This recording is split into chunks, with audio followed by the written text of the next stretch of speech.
I go ahead, are there any questions?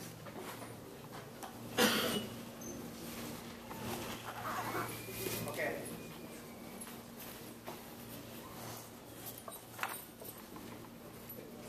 So how is the project 2 going? Stressful. What? Stressful. Stressful.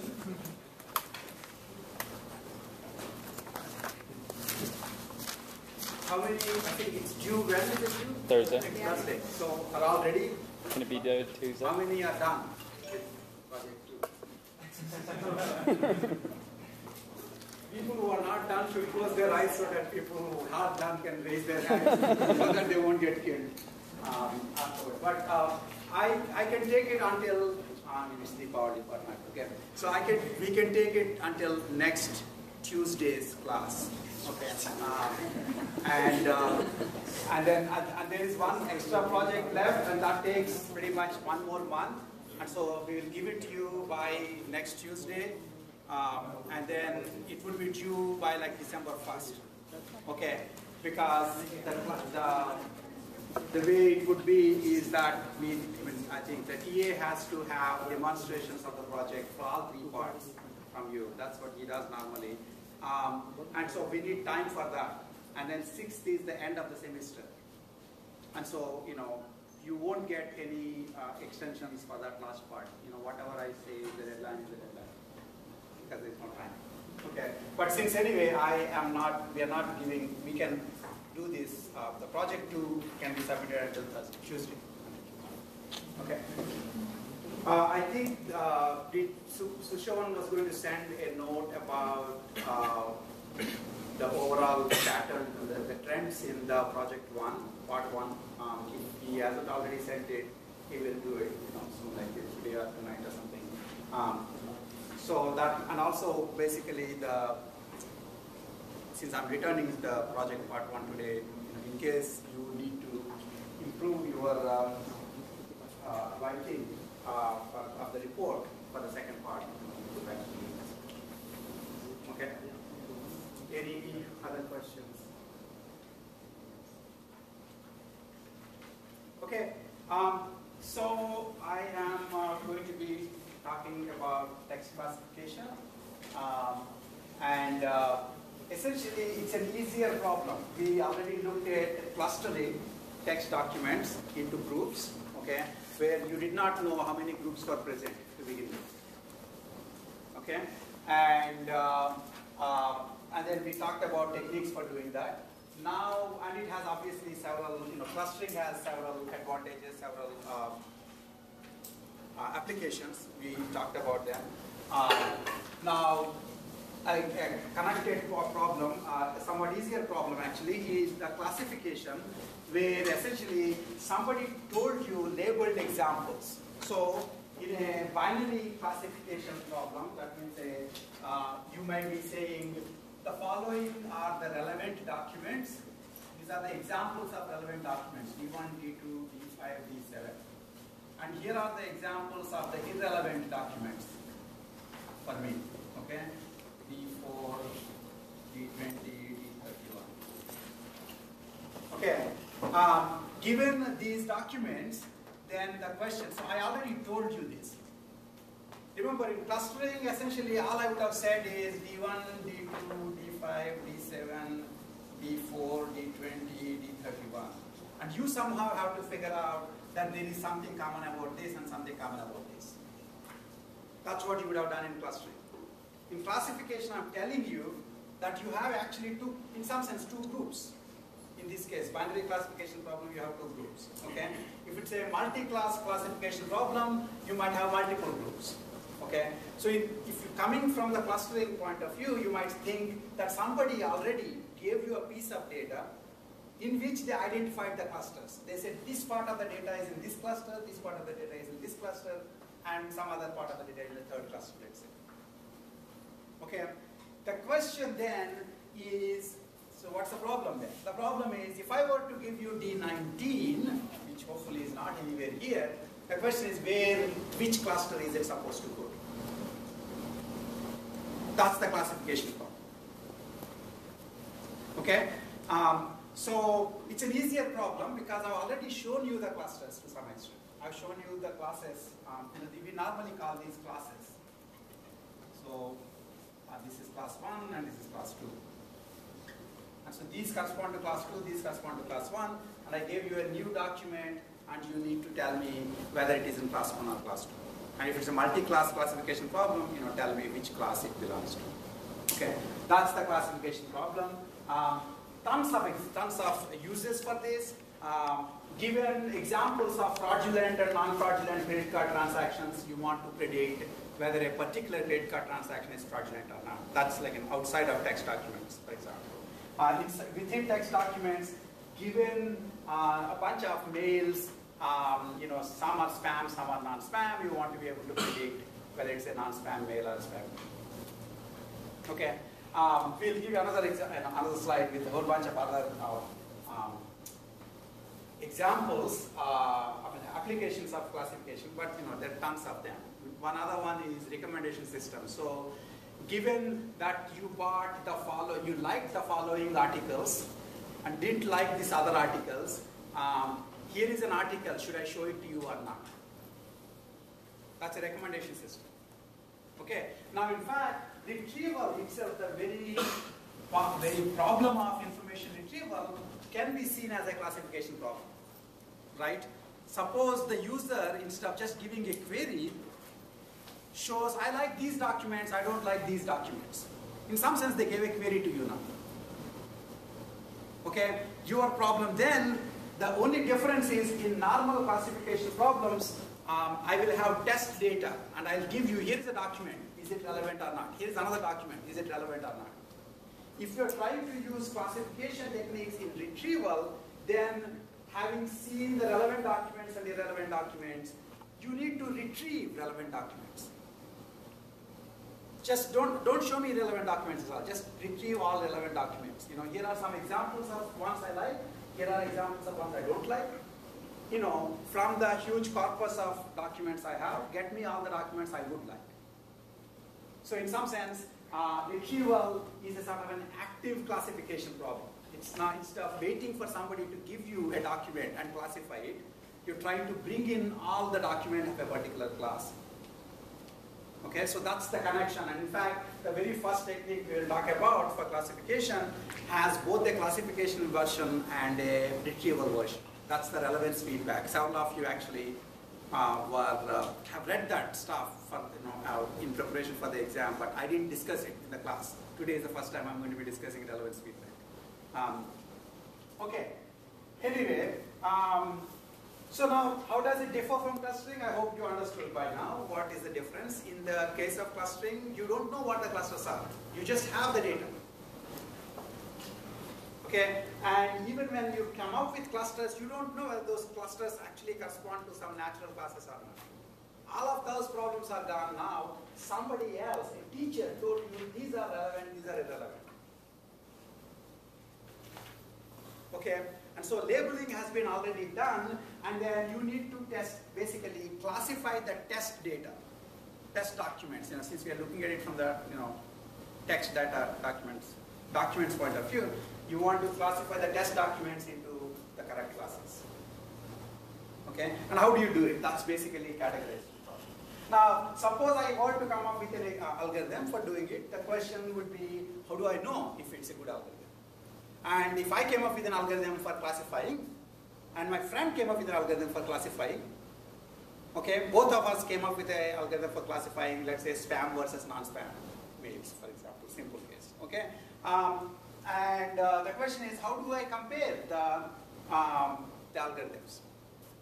And in the clustering case, we talked about internal and external measures. Internal measures of intra-cluster tightness and inter-cluster distance. External measures of rand index and the other thing. Okay. So here, actually, what all you are actually looking for, the simplest case is on the test data, you need to classify correctly. Okay. If I give you, 1,000 documents as test documents, you haven't seen them before. You don't know what their labels are. Okay. I will give you one by one, and you will say, yes, this is spam. Yes, this is not spam. This yes, this is spam, this is not spam, this is spam, this is not spam. So you came up with your classification. I know the true classification for the test data. So I'll compare my classification to yours and count all the errors.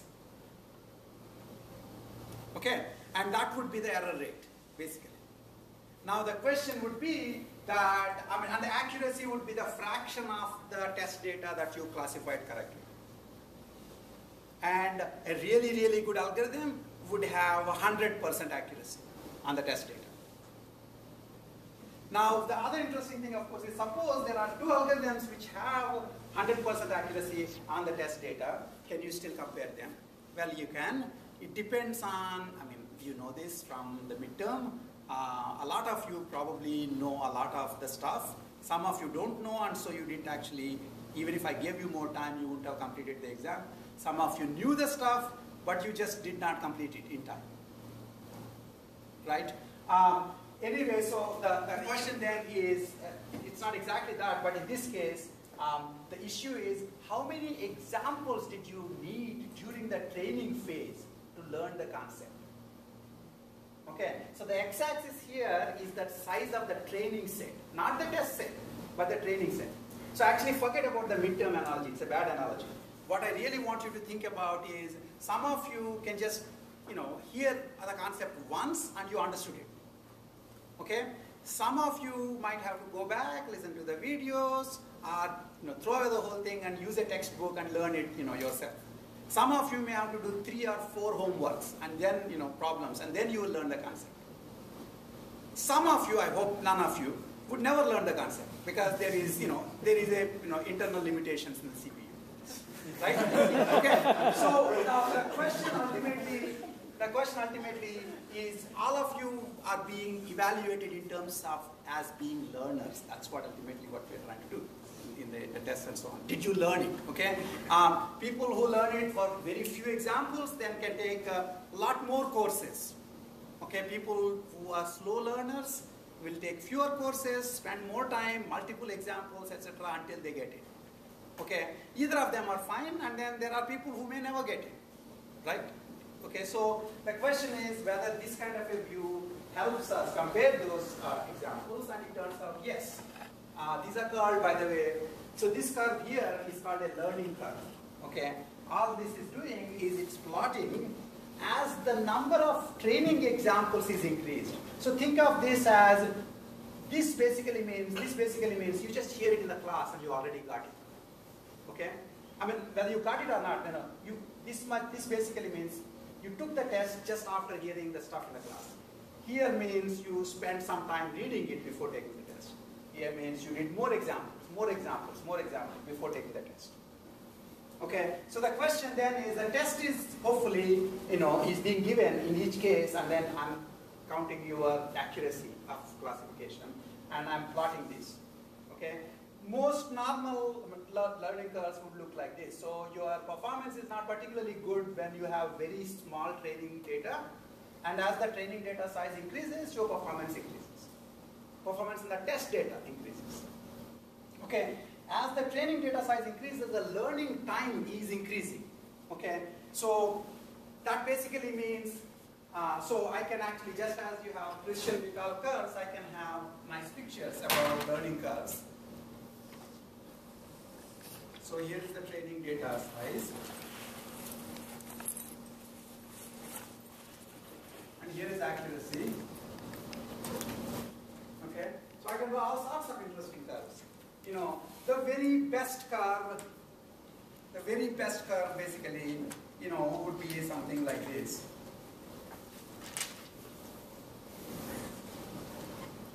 %100% accuracy, like barely before I open my mouth, you already got it and you stay there, right? And that, so that's your perfect Christian recall curve kind of thing. Okay, and then mostly you would get, let's say I have a curve like this. I have another curve. Okay, this is 1, and this is 1, this is 2. Which is better? 2 is better because eventually it is reaching 100% accuracy, but it's reaching it faster. Its learning rate is higher. Okay, so it needs fewer examples to learn to the same level of accuracy. Okay, how about this?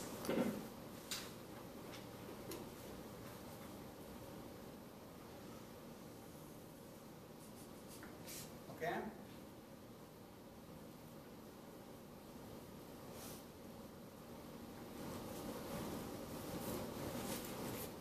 There are learners like this too. Okay, so this is 3, this is 4. Which one is better? 4. It depends on how much data you have. Okay, so you all think that there is something called a gold standard for exams. Obviously there isn't, right? So in this particular case, if the time for training is low, if the amount of training data is low, up until this level of training data, you think 3 is better than 4. But 3 actually has CPU limitations. It never actually is raising above, whatever, like 20% accuracy. But then this one is slowly, as the data is increased, it is reaching. It's at least, maybe it will hopefully go to 100%. Yeah. Supposing that you have two classification clusters, you should start by 50% accuracy. Okay, that's actually okay. That's a very good point too. Actually, I did not say here what the accuracy means. Okay, so in this particular case, if you have multi-class classification, if I have something like 20%, and I have a multi-class classification, that's very much possible, because if I have n classes, then if I'm randomly picking, I'll get 1 over n probability of being correct. Okay, if I have 1,000 classes, getting 20% accuracy is pretty darn good. Okay, however, if you have 2 classes and you're getting 20% accuracy, don't laugh, you are actually a good learner. This is like that Seinfeld quote where he says, if every instinct that you have is wrong, then doing the opposite of your instinct will be right. Right? So, in fact, in binary classification problem, the worst learner is the one which has 50% performance. Not the one which has 20% performance, because 20% performance can be put in a little box, and whatever it says, you just flip it and get it out, and that's going to be a good learner. Do you understand what I'm saying? So in fact, this idea that you should actually look at learning curves and you should look at whether or not the learner's performance is better than 50%, in the case of binary classification, is something that is obvious, but wasn't obvious for researchers working in machine learning, even like 20 years back. And so there were machine learning algorithms that were published, and if you were to implement it and you do opposite of what they say, you get better performance than what, if you do what they say. Because they never actually tested them. Okay? So anyway, so evaluation is important. That's why in the very first slide I'm talking about how would you evaluate. That's what I did for clustering. Okay? So anyway, so in this case, accuracy, in this case, I'm assumption that if this is 20% and it's a bad learner, it must be because it's a multi-class classification problem, where you can get 20% accuracy and be very happy. That means 20% of the time you actually pick the correct class. Most of the other time you pick one of the wrong classes. Right? Okay. So, anyway, in this case, 4 is a slow learner which actually asymptotically reaches full accuracy. Okay? Whereas this is a fast learner that sort of plateaus out. Okay, just as we talked about precision recall curves, which is a good system, and we could draw different precision recall curves and talk about which is a good system. I know that this is the perfect one. In fact, the perfect one just goes shoot like that. That's it. And you can't beat that because it basically requires 0 data. It already knows the concept. Okay, but everything else, there are multiple ways of comparing them. The speed of learning, the amount of training knowledge you have, etc. Now, when we talked about clustering, I mentioned the fact that clustering is called unsupervised, but it's not completely unsupervised. You tend to have some information anyway about clusters. Okay, sometimes you might know how many clusters are supposed to be found.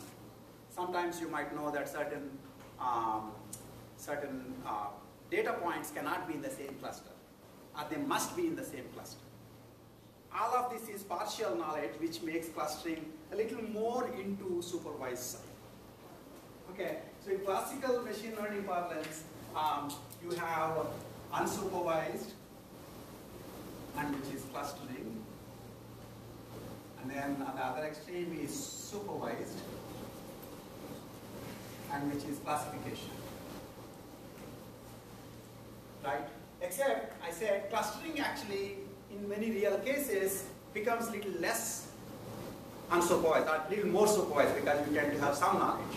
And similarly, in most realistic scenarios, classification tends to become less supervised.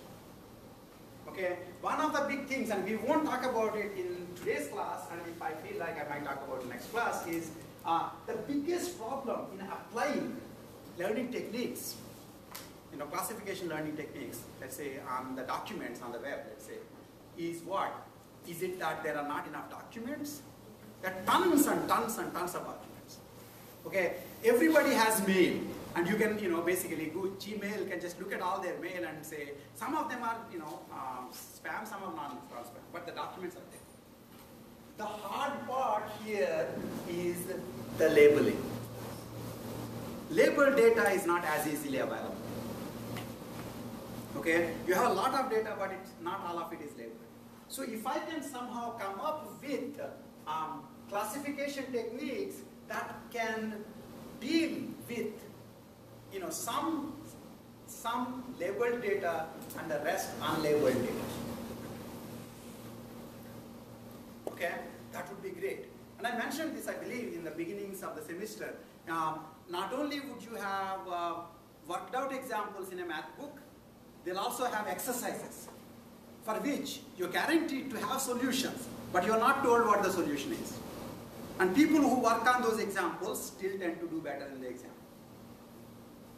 So that's the case where math book has both labeled examples, those are the worked out examples, and unlabeled examples.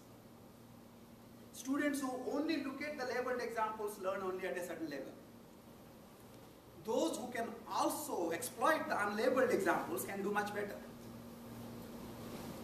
You see what I'm saying? And so, in fact, the interesting question in the classification is, can you write a learning algorithm that uses not just labeled data, but some of the unlabeled data?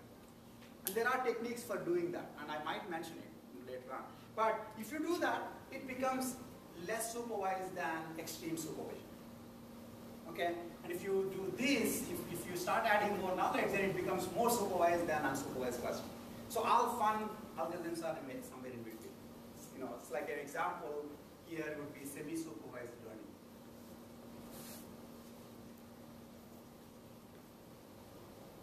It's semi-supervised, and that means it's not fully unsupervised, it's not fully supervised. There's a whole bunch of techniques for that. But again, the first order of business for us is to at least understand the extremes, classification and clustering, before we start talking about the middle. Okay. By the way, in this case, so this is the learning error plot. This is what's called the learning curves. If you have, let's say, a binary class problem, spam and non-spam problem, okay, and in general, actually here, all errors are considered equal. In drawing this, you're assuming all errors are considered equally bad. Okay, sometimes some errors are more problematic than other errors. So for example, a doctor can randomly tell, yeah, you are suffering from this disease, you are suffering from this disease, and to everybody, or basically give antibiotics to everybody, thinking that they are suffering from all sorts of diseases. Okay, and they are obviously misclassifying the patient's disease, right? If the patient actually has a viral fever, there's no point in giving antibiotics. Okay, that's one kind of error. The other kind of error is a doctor who doesn't want to give antibiotics unless they're completely sure, which sometimes might involve actually, during a postmortem, finding that you have bacteria in your body. Then you will try to give back, antibiotics.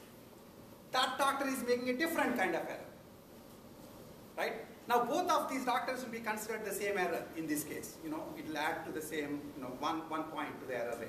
Okay, but clearly these errors have very different consequences. In the US system, basically, doctors, if misdiagnose, and you can go back and tell them you did not give me enough medicine, and so I had to kind of wake up in the middle of the night, then you can sue the doctor. And so doctors don't want to take that chance, so they're very worried about not giving you antibiotics. So even before you go there, they'll give you antibiotics. I just found out today that apparently the only exception is the student health center, where apparently you can't sue them, and so they do not give you antibiotics. They actually depend on postmortem, I think. But anyway. So, I mean, I have a student in my lab who apparently had to suffer for like a full week before people had to carry him, and then they gave him antibiotics. So that bad. Anyway, so the point again, the whole point of this discussion is errors are not all created equal. Okay, you have different costs for different kinds of errors. And, you learn based on the cost structure for your errors. Standard assumption is we assume that the cost structure is equal. All errors are equal. Okay. But cost-based learning, you would consider errors of omission might have a different cost from errors of commission. Okay. If you have a binary class problem, you don't need actually people with diseases, right? I mean, even spam and non-spam, right? Which is bigger for you? Saying a mail from Rao saying that tomorrow there's going to be a pop quiz, and that says, oh, pop quiz looks like spam, and you put it in the spam. That is one kind of an error. Versus another kind of an error where essentially you let a couple of Viagra messages come through, right? Because you did not catch it, right? So which one would you be more worried about? I think for most people, basically, they're more worried about missing real mails because they got misclassified as spam than occasionally letting through spam mails. Right? So, and if you are writing a spam mail detection system, if you don't care about this, then you can essentially get into trouble. Right? So, of course, we do have, if you have binary classifications such as spam and non-spam, we have vocabulary to talk about this. Precision and recall. Imagine all you really care about is non-spamness of the mail. Okay? Are you able to correctly predict that this mail is non-spam? If you did so, then you have high precision. So is every mail you are showing me really non-spam? If so, you have high precision. If are you not showing me some mails that are non-spam because you kind of threw them into the spam box? In which case you have low recall. Okay, so in that case you would consider precision and recall, and so sometimes you will have learning curves drawn not with respect to accuracy, but with respect to F measure, which is essentially the harmonic mean of precision and recall, right? For good reasons. And so if you're doing it for F measure, that means because you're separating precision and recall, and you have, FK measure can actually give K times more weight to precision than to recall, for example. Okay, so that's how you evaluate classification techniques. Okay?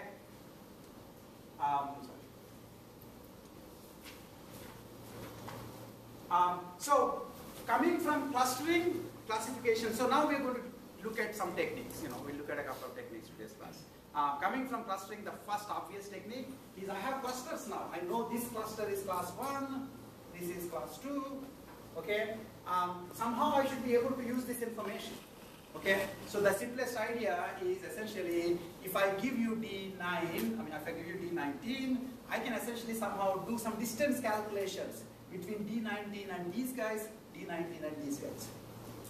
So if you are still in the middle of clustering, and D19 still has to pick its home, right?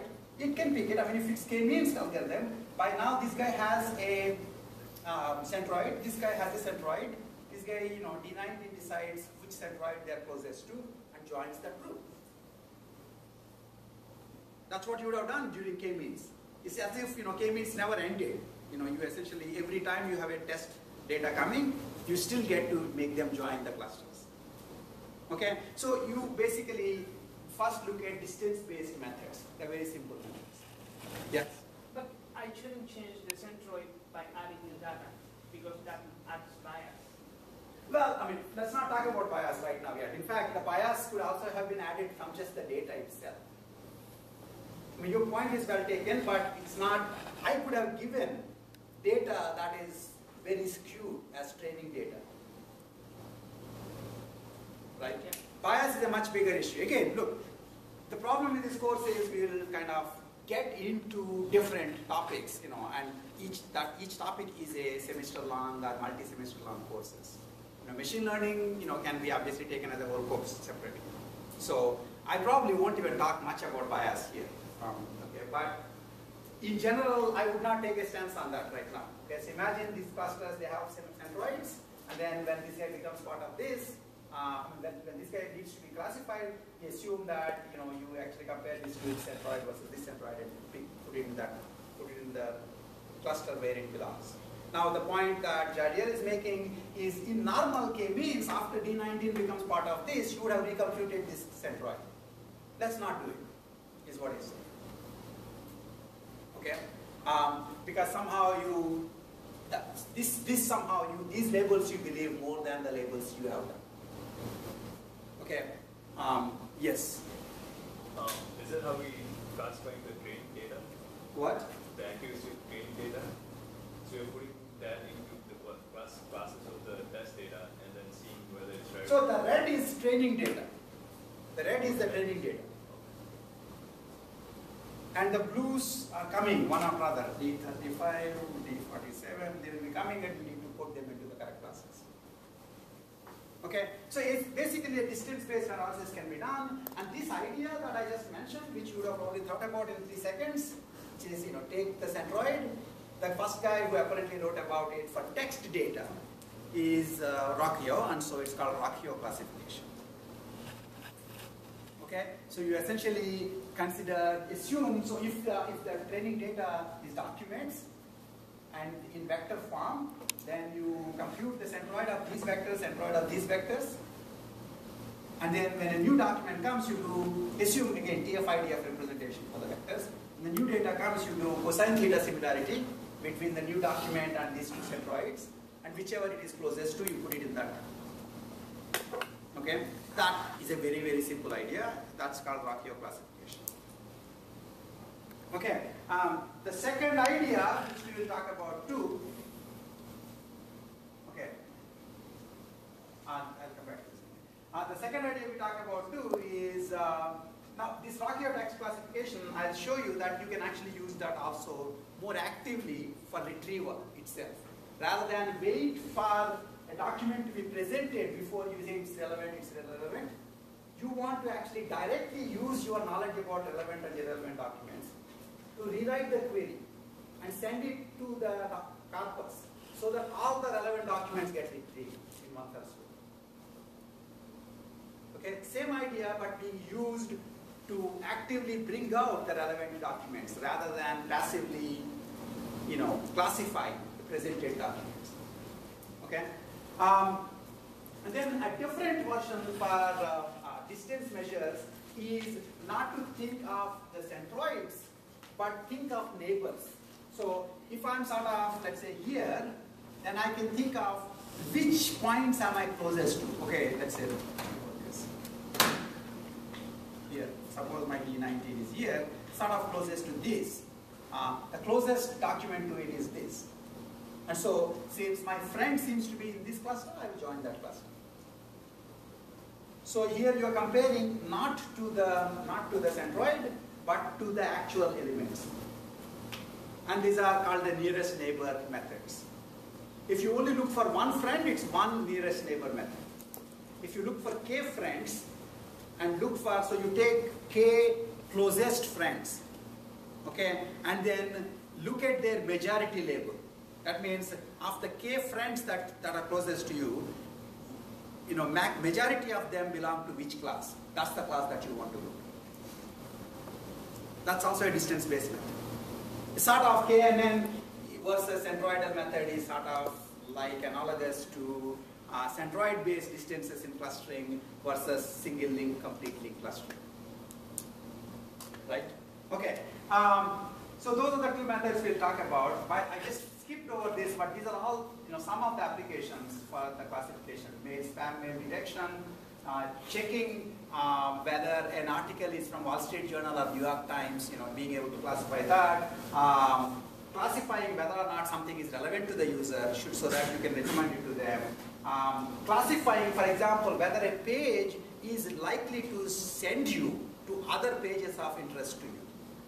This is important, by the way, in topic-specific crawling. I mentioned this when we were talking about if you don't have a full crawl for the entire web, and you only want the crawl for, let's say, a specific topic, say computer science, then doing the entire web crawl and then removing non-computer science seems like an unnecessary waste of time.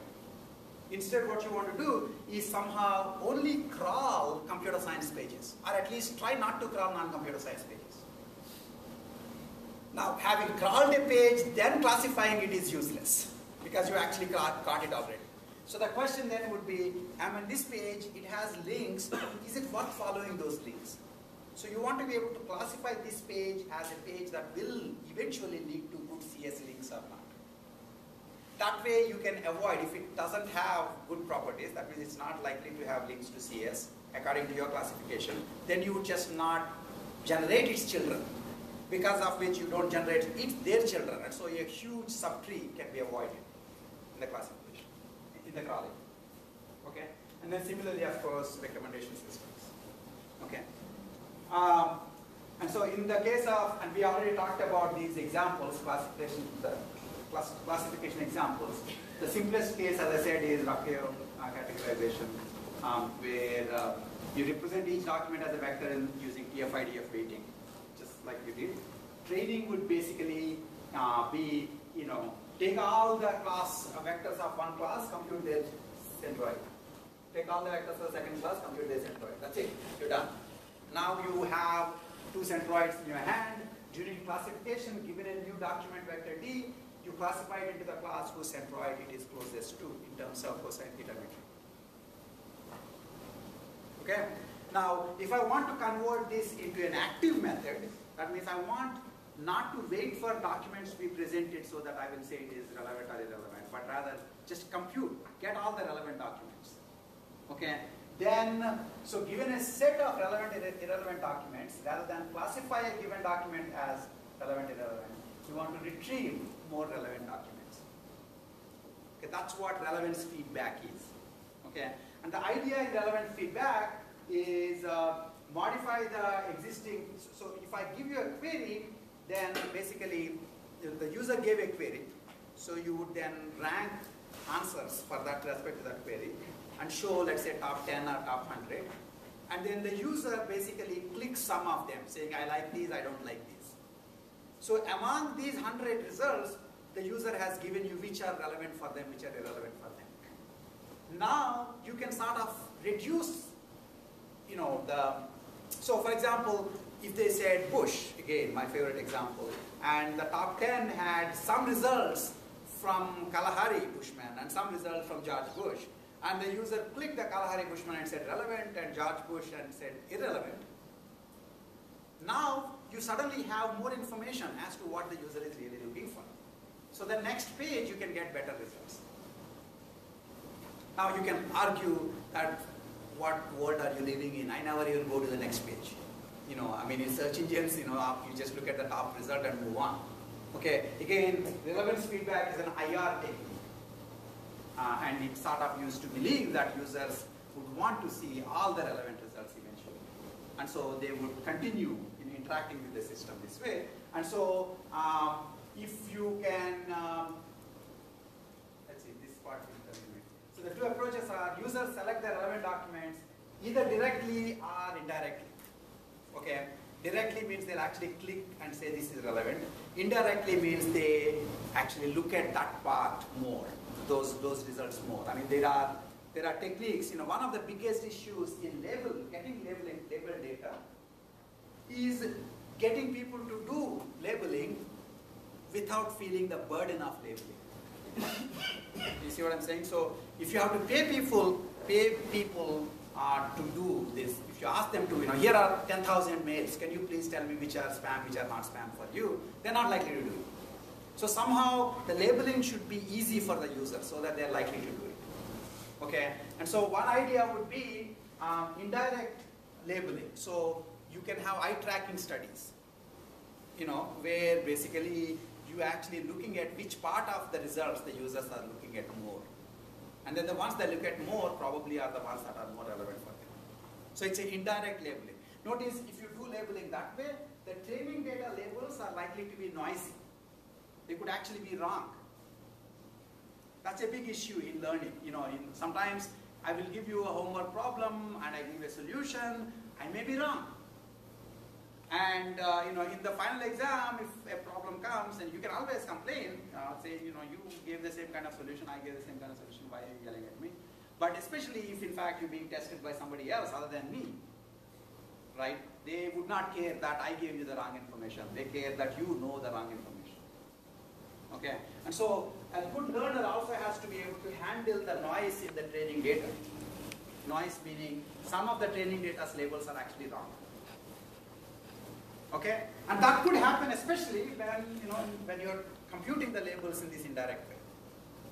The other idea for relevance feedback is essentially do the pseudo relevance feedback. So you first send the query.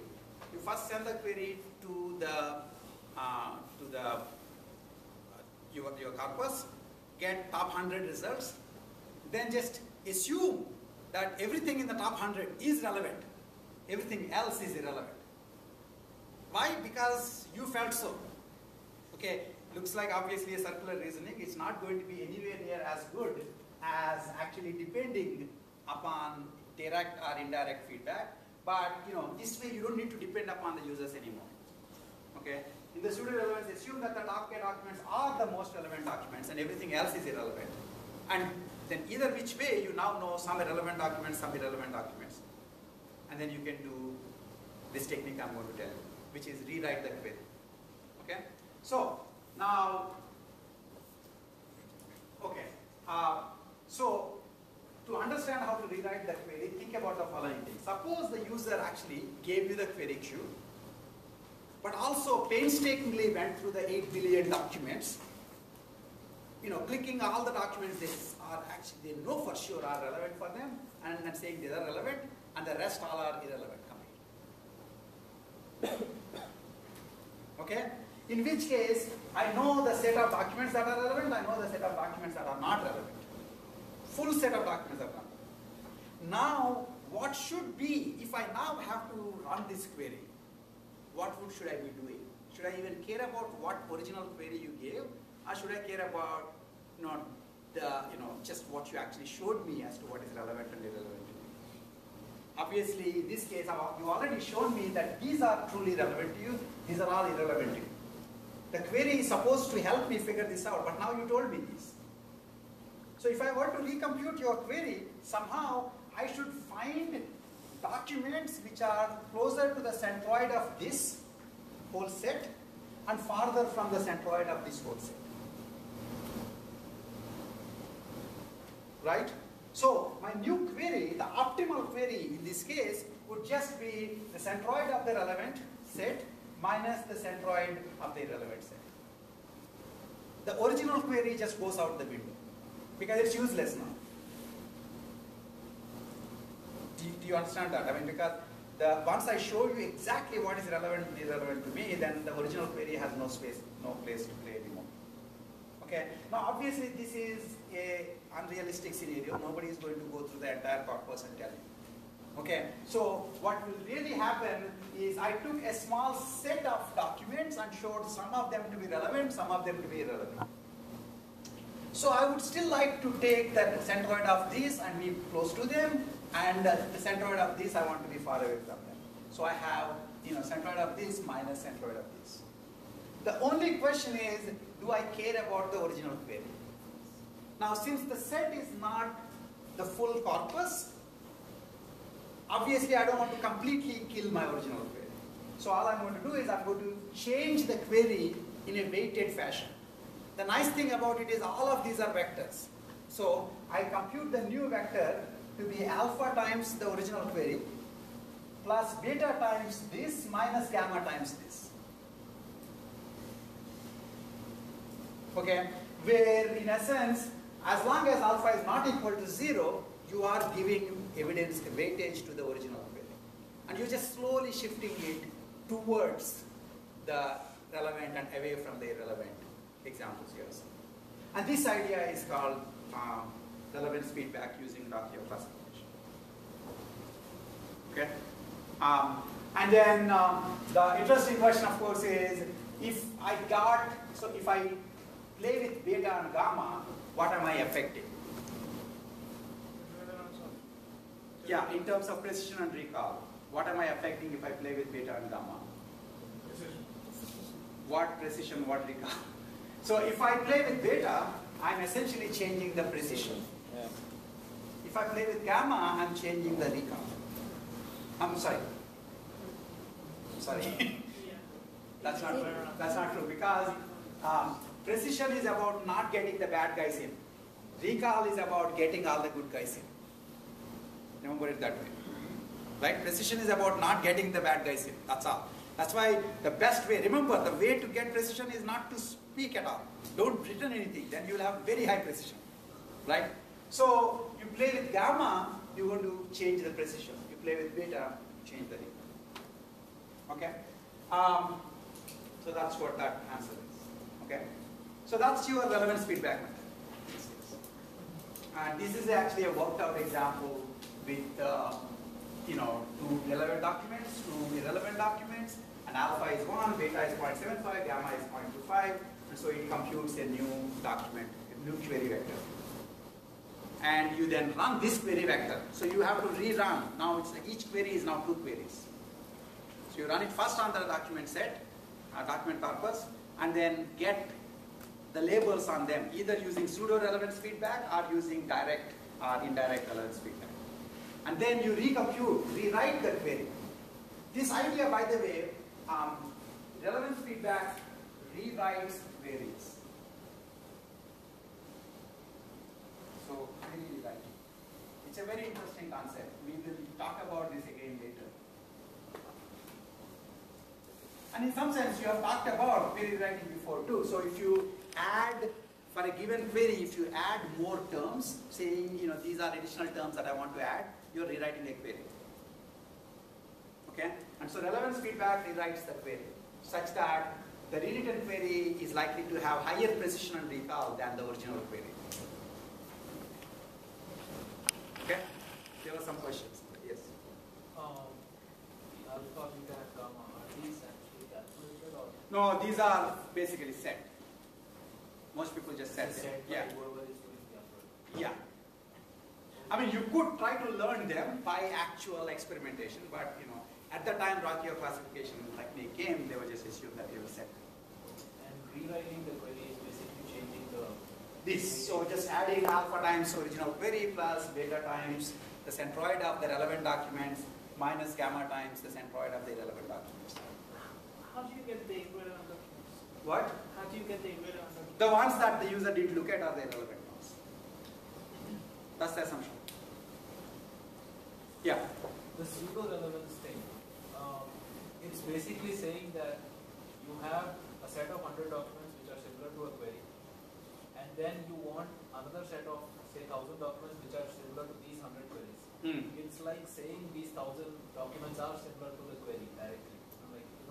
Yeah, so obviously pseudo-relevance almost makes no sense, but the next thing I will tell you is that relevance feedback has been used in Trek-like scenarios. Okay, where Trek, remember, is the IR community's test bed, where they would carefully set up queries and set up, with respect to each query, they will classify all the documents into relevant and irrelevant. And that's the golden standard. And then they'll give the query to your IR system. You come up with relevance, irrelevant documents. They will compare your classification to their classification. And if you are exactly their classification, you get full points. If not, you'll have either low precision or low recall. And you would compute the information. Okay? And even pseudo-relevance feedback has been shown to actually work well in Trek-like scenarios. Okay? Relevance feedback is kind of an interesting idea, but as I said, in search engines, right now, the way they'll wind up doing this is user profiling rather than right away rewriting the query. You know, they won't rewrite the query this time around. Over a period of time, they will catch more about the kind of documents you are looking at, and in essence, you know, internally change the query that's being submitted the first time around. So for the Michael Jordan example, suppose if I say Michael Jordan, they might just say Michael Jordan, the tweet guy, and then I will get the real Michael Jordan, which is the machine learning guy. And if you say Michael Jordan, they might just leave it, and then you will get the basketball. Yes. Google's actually added query rewriting recently. If you scroll all the way to the bottom of the page, there's usually a set of additional like suggested queries that are your query plus more. Yeah, that is basically, by the way, that thing is done. The easiest way to do that is correlation analysis. Right? I mean, that's the easiest way to do those suggestions, query elaboration suggestions, is correlation analysis. But Google can do that even also at the time you're typing the query. The difference is the bottom one is correlation analysis on the document corpus, and while you are typing, it's direct analysis on the query logs. Because they have very efficient data structures for, as you start typing, they will look at the part of the data structure you are in, and you're able to say what other words were there after this word in any of the queries. And if you spend a lot of time computing that structure, then during the querying, it will be able to suggest to you what additions were people put in. Okay. Yeah. Okay. So the other part that we were talking about, other distance-based method we were talking about was k-nearest neighbors, and that is the same idea. Same distance-based computation, except now you don't compare yourself to the centroids, but you compare yourself to the neighbors. Now, where do you think neighbor-based approaches might be better than centroid-based approaches? I mean, clearly there is an approach here. Okay. So in fact, one of the interesting things is when you have k nearest neighbors, so you need to first find k documents that are in the training data that are closest to you. K documents in the training data that are closest to you. And then look at their classes. And whatever is the majority class, that's going to be your class. So, yeah, just a second. So, to get the neighbors, in essence, you're retrieving. You're using retrieval techniques. To decide what are your k nearest neighbors, you're essentially using retrieval technique just on the training data. Right? If your training data is the only corpus and I ask for top k documents for this query, then I would get the k closest documents. So the way you compute this is using inverted indices on the training data and do actual ranking.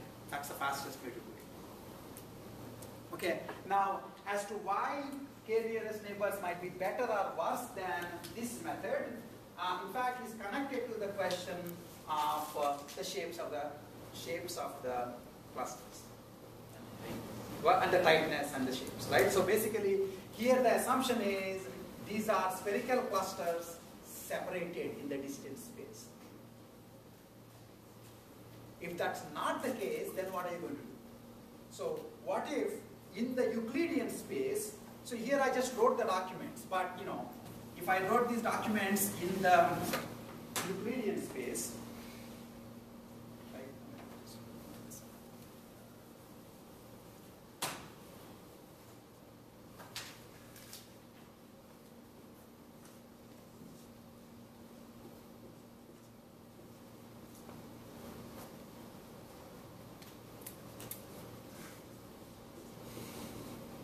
if those are the two original groups, it's reasonably obvious that the centroid for this will be here, the centroid for this will be here, and then a new guy coming in, let's say a new document which is sort of this document here, you can realize that it's closer to this than that, and so you will give it this label.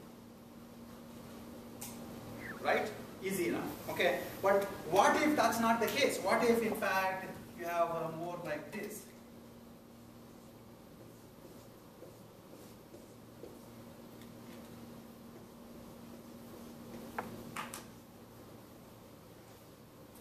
Okay, that's possible too, right? In this case, in essence, I have, actually centroidal distance would be completely misleading you, because in this case I made it in such a way that approximately the centroid of both would be the same. Right? So that's where you realize that essentially the neighbors matter more than the centroid. You see what I'm saying? So in this case, if you do k nearest neighbor, so suppose I give you a document like here, it would be close to both the centroid of the black ones and the red ones. I can make it such a way that it's actually closer to the black one than to the red one. And so it will actually even misclassify it. Right? But what you really would like to say is, I guess intuitively, that this is the red one is the class, red is the class. And to be able to do that, if you compute its 3 nearest neighbors, let's say 1, 2, 3, those are the 3 nearest neighbors, maybe suppose that's the case. Okay, then I will say, well, of which majority of them are red. Okay, so nearest neighbor approach essentially will be able to deal with non-spherical clusters. It can also deal with chain clusters. It can also deal with clusters which are within each other and so on. Better than the centroid based. Okay? Questions on that? Until now, it's like if learning is this, then it's very good, right? Because you didn't have to learn any new concept. You know your vector similarity, you know your TF-IDF, you're just using it. Okay? So the next thing that we would ask about is, so why can't we be done here? In which case the class will be over and we'll say text categorization is over. These are reasonable techniques, it turns out. But there are problems with this, more so for the centroid one than for the k nearest neighbor, but all of them, both of them have these problems, yes. This is something different question. I mean, in here, we would have used LSI to get the points, right? Or I did not say anything about LSI right okay. now. I mean, you could use LSI, that's a different story. In fact, there is a whole issue of if you were to do LSI in the case of classification, how should it be done? That's the point that I was talking about previously. The right thing to do if you're doing LSI, suppose I have this kind of a scenario where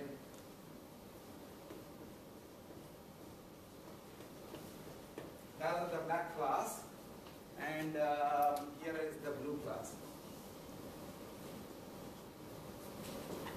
Okay. Now if I do LSI, approximately I'll get that and that as the axis, which should be the primary axis really. It should not be this, because this is useless. What you care about is not variance across data, but variance in the class. Do you understand what I'm saying? So that idea is actually called LDA. Now, in fact, these days there's a new LDA in town, but this LDA is linear discriminant analysis.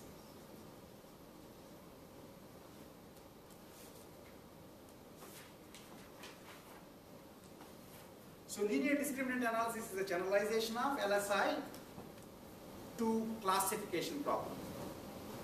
Or you can think of LSI as LDA, where each document is its own class. If each document is its own class, which is what you have when you don't know anything about the data, then the data variance is the same as class variance. So LSI makes the assumption that there is no class information. All data, each of you are unique. You are in your own class.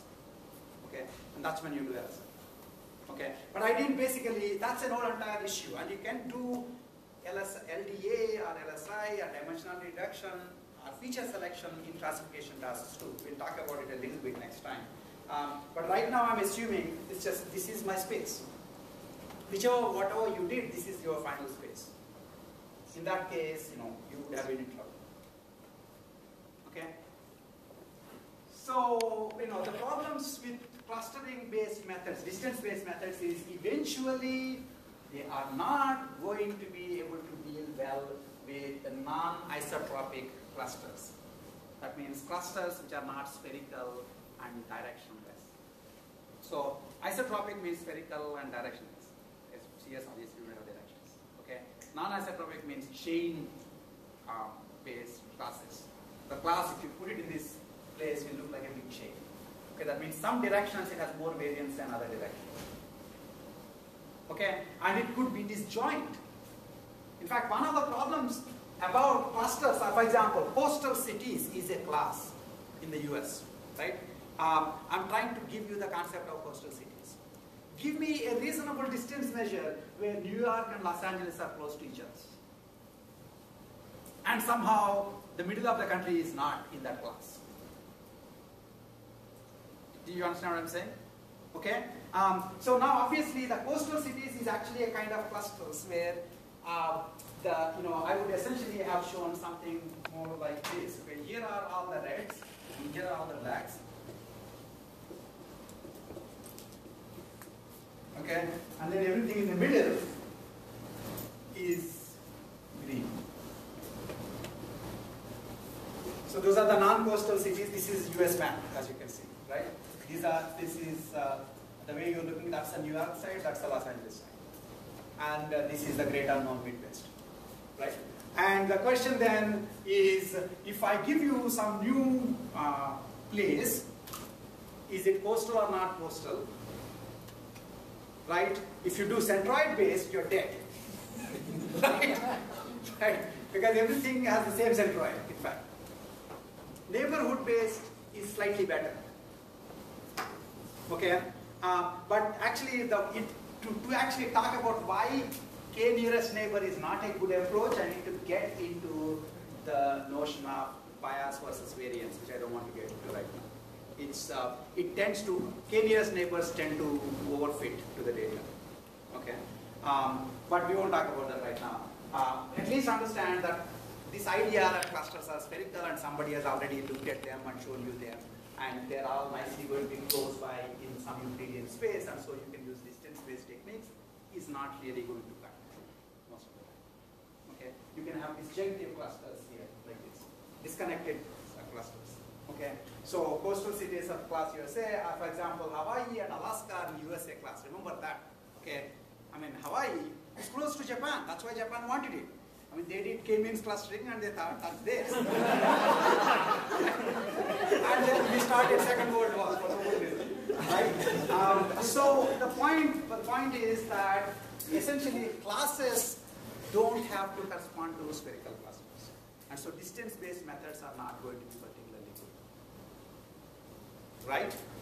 Now, this should make you wonder, well, is it really the case that if you don't have classification techniques, then somehow clusters become circular, spherical?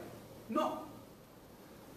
Even when I just ask you to, if I show you some map and say cluster this map, without telling you anything about nations and so on. So you're a Martian, you came to this place and you're trying to somehow cluster them.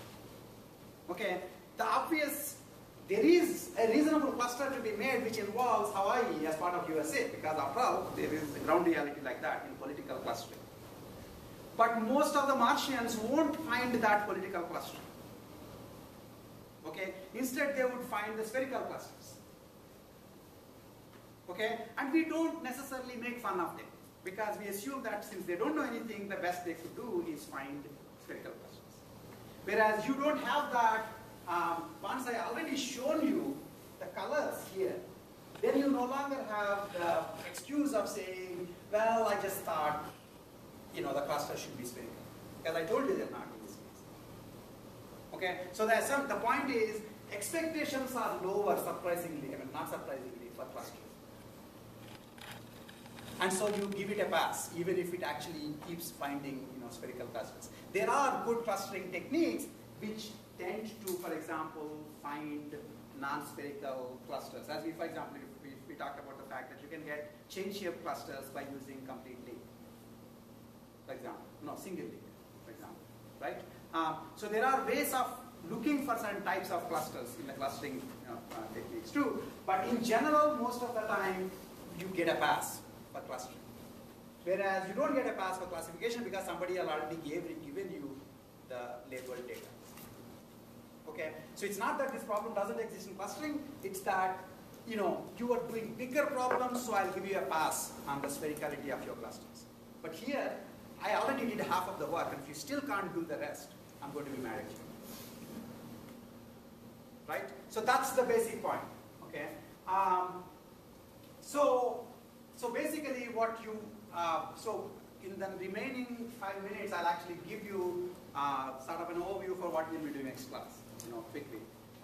So here is a completely different kind of data, because that's what I'll use for my next example.